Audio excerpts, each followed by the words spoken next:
You know, I have made an attempt to attend every single subcommittee meeting, every single reporting meeting for the last two budget years.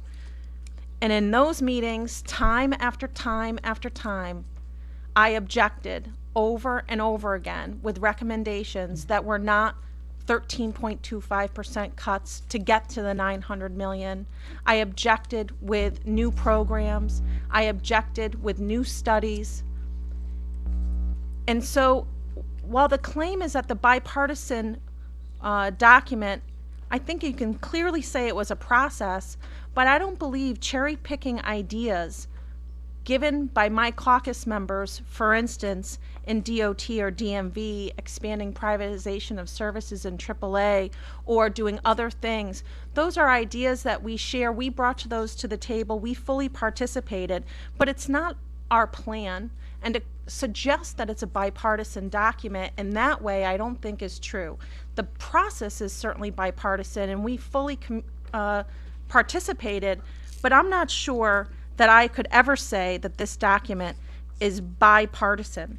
The problem that I have, the largest problem I have with where we are right now, is that the perception we're giving to our taxpayers and our businesses and others is that we are truly blind to the so-called new economic reality of Connecticut. I think you heard me many times say, if I hear that term one more time, my head is going to explode. And yet here we have a document that frankly does not actually address or show that we really do understand the new economic reality.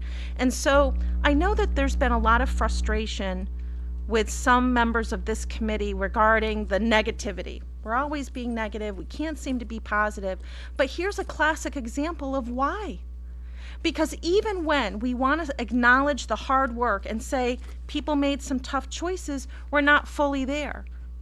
We're not fully there because we didn't do the work we needed to do in the subcommittee process and make additional cuts, which my caucus said over and over and over again.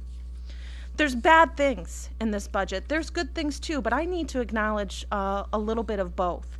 For instance, in the bad column, I would talk about our debt service. Once again, we're underfunding our debt service. Per OFA, we're underfunding it by almost $26 million. According to the treasurer, it's $46 million. That's a problem. It's a problem for our business community because they're wondering if they're going to invest in Connecticut and we're still not dealing with our long-term debt issues. It's bad because it puts our credit agency ratings in a perilous situation. We have unfair municipal aid cuts in this document. We have additional cuts to the safety net.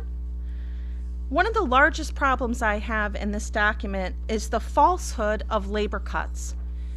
The personal service line has been cut by over $239 million.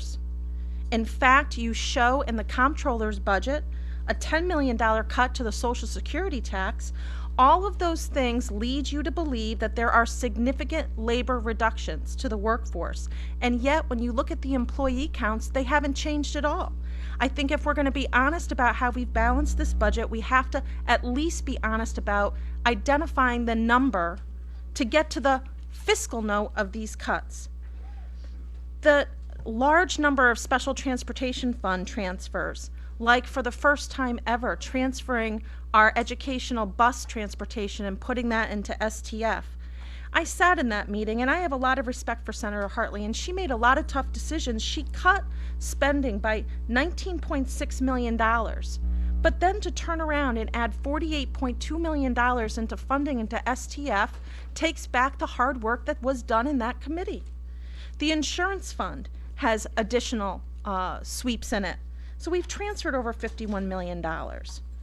Those are some of the bad things that the Republicans would never put forward because we have problems with those long-term structural changes, and debt service is the number one. Now, on the good side, there are some good things that I'm glad to see in this document that I think were reflective of our ideas. Additional reductions of OT, the privatization of group homes.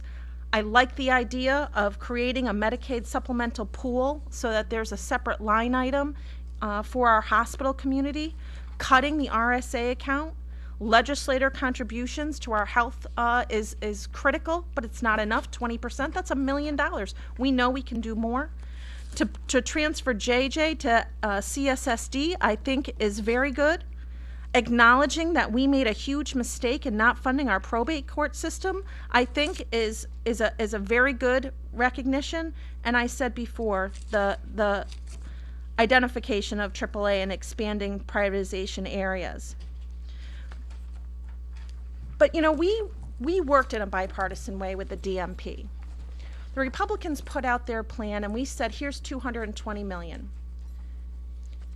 That was responded to with your plan of $190 million. And we said, okay, we're getting there. It's incremental, but we're getting there. Privately, there was another plan submitted to us. It still wasn't at 220. And we bared down last weekend and worked hard and provided a lot of good ideas to get to that 220 so we could preserve municipal aid. You are so far away from that number in this document, so far away getting even balanced to the 900 or 940, and God forbid worse after April. We need to see additional good faith efforts in making these numbers work so we can get in the room and work together. But it's going to have to be more than the governor's cuts.